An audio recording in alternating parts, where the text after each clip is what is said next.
டெல்லியில நம்ம ஊர் கருணைக்கிழங்குலாம் கிடைக்கிறது ரொம்பவே கஷ்டம் தான். ஆனா, இந்த பொங்கல் டைம்ல தான் அந்த தமிழ் கடைகள்ல வந்து கிடைக்கும். ஸோ, அதனால வாங்கிட்டு வந்தாச்சு. அது வந்து அதையும் வந்து வேக போட்டுட்டு இந்த சைடு மொச்சப்பயிரையும் லைட்டா வறுத்துட்டு குக்கர்ல வந்து விசில் விட்டுக்கலாம்னு சொல்லிட்டு உப்பெல்லாம் சேர்த்து அதையும் வேக வச்சு எடுத்துக்கிட்டேன்.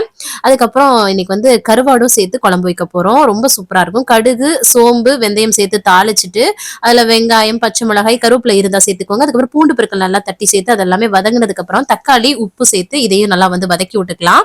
இது நல்லா வதங்கினதுக்கு அப்புறம் வீட்ல அரைச்ச குழம்பு மிளகாய் தூள் மட்டும் காரத்துக்கு ஏற்ப சேர்த்துட்டு அந்த எண்ணெயிலே நல்லா வதக்கி விட்டுட்டு புளிய கரைச்சு ஊத்திட்டு நம்ம வந்து பாத்தீங்கன்னா வேக வச்ச மொச்சப்பயிர் அதுக்கப்புறம் கருணைக்கிழங்கு வேக வச்சதை குட்டி குட்டியா கட் பண்ணிட்டு சேர்த்துட்டு நல்லா கொதி வந்துடட்டும். அதுக்கப்புறம் கருவாடை கிளீன் பண்ணி அதையும் வந்து சேர்த்துக்கலாம்.